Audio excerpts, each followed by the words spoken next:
Good morning students, मैं अनुराग शाह आज आपके सामने चैप्टर 4 मेजर लैंडफॉर्म के अगले सीरीज को बढ़ रहा है। इस सीरीज में मैं आपको बताने वाला हूं इन सभी लैंडफॉर्म के अलावा एक बहुत ही महत्वपूर्ण टॉपिक के बारे में जिसका नाम है रिवर।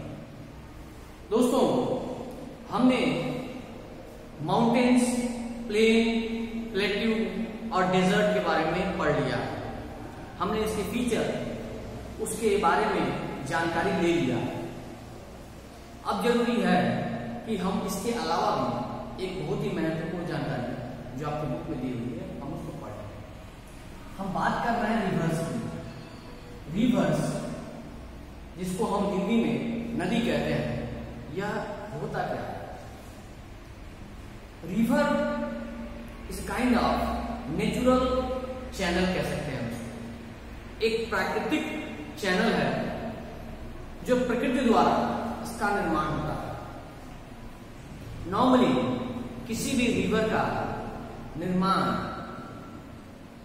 हाई प्लेस जैसे माउंटेन और प्लेट्यू से ही होता है।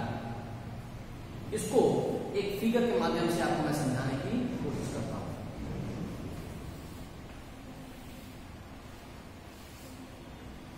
इसको हम माउंटेन्स कह सकते हैं। माउंटेन्स का जो हाइट ऑफ एरिया होता है, टॉप हाई एरिया, यह नॉर्मली ग्लेशियर या आइस से ढका होता है। यह आइस बहुत ज्यादा हाई मात्रा में होने की वजह से, ज्यादा मात्रा में होने की वजह से यह बिल्कुल पूरे माउंटेन को कवर किया रहता है। ठंड के मौसम में यह आइस जमा रहता है, ठीक ऐसे ही। लेकिन जैसे जैसे गर्मी का मौसम आता है या फिर सूरज का तापमान इस माउंटेन पे बहुत तेजी से बढ़ने लगता है, ये बर्फ धीरे धीरे पिघलने लगते हैं और पिघलते पिघलते यह यहां से नीचे की ओर आने लगते हैं जल स्रोत के माध्यम से।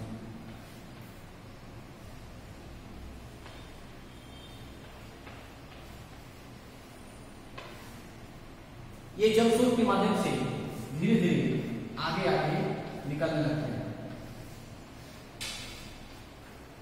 और एक समय के बाद से माउंटेन्स के जितने भी चेन होते हैं जहां बहुत सारे बर्फ ढके होते हैं, जब वो पिघलने लगते हैं, पिघल के एक श्रृंखला बनाते हैं। यानी सभी ग्लेशियर पिघलने के बाद से जो वाटर सोर्स का निर्माण होता है, वह छोटा छोटा वाटर रिसोर्स आगे जाके एक में मिल जाते हैं और यह एक मिलकर जिस वाटर रिसोर्स का निर्माण करते हैं, जिस वाटर सोर्स को बनाते हैं, हम उसे ही रिवर कहते हैं। यह जरूरी नहीं है केवल माउंटेन्स पे ही हो, या प्लेट्यू पे भी हो सकता है। लेकिन नॉर्मली रिवर का निर्माण पहाड़ों के या ऊंचाई वाले स्थान के बर्फ के पिघलने से ही होता है। यानी इनका निर्माण, इनका फॉर्मेशन हाई एरिया से ही ज्यादातर होता है। ज्यादातर नदियां फ्रेश वाटर होती हैं। नदियां वे जल स्रोत हैं जो हमको जीवन देने का कार्य करती हैं। जीवन देने का कार्य इसलिए कहा गया क्योंकि अगर सामान्य दिनचर्या में आप देखें तो आपके लिए सबसे ज्यादा जरूरी हवा के बाद से पानी होता है, और यह पानी हमको ग्राउंड वाटर से प्राप्त होता है, और यह ग्राउंड वाटर मेंटेन होता है रिवर वाटर से। नदियों में पानी सूख जाए तो धीरे धीरे ग्राउंड वाटर का लेवल भी खत्म हो जाएगा। तो नदियां हमारे लिए पीने योग्य पानी, सिंचाई के लिए जल और बहुत सारे महत्वपूर्ण कार्य के लिए जल की व्यवस्था प्रदान हमको करती है। तो नदियां हमारे लिए जीवनदायिनी है। साथ ही साथ इन्हीं नदियों की मदद से अनेक वनस्पतियों का निर्माण होता है। उन वनस्पतियों को उनका भोजन मिलता है, जल मिलता है, जिसकी वजह से उन वनस्पतियों को खाकर हम जिंदा रहते हैं। पूर्ण रूप से कहें तो हमारा पूरा सिस्टम, प्रकृति का पूरा सिस्टम जो है इन नदियों पर ही आधारित है। नदियां मैंने बताया फ्रेश वाटर यानी स्वच्छ जल का स्रोत होती है। यह पहाड़ों से यानी हाई एरिया से निकलती हैं, यानी माउंटेन्स और प्लेट्यू से निकलती हैं और धीरे धीरे जाकर ये ओशन में यानी ओशन में मिल जाती हैं। समुद्र में, महासागरों में ये नदियां मिल जाती हैं। इसके साथ जैसा बताया मैंने, नदियों का उद्गम स्थल पहाड़ी क्षेत्र या ऊंचाई का क्षेत्र होता है और यह मिलते हैं जाके सागरों से या महासागरों से।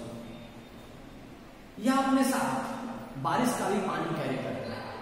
केवल यही जरूरी नहीं है कि नदियों का निर्माण पहाड़ों के ग्लेशियर पिघलने से या आइस पिघलने से होता है। उस नदियों का निर्माण बारिश के पानी से भी होता है।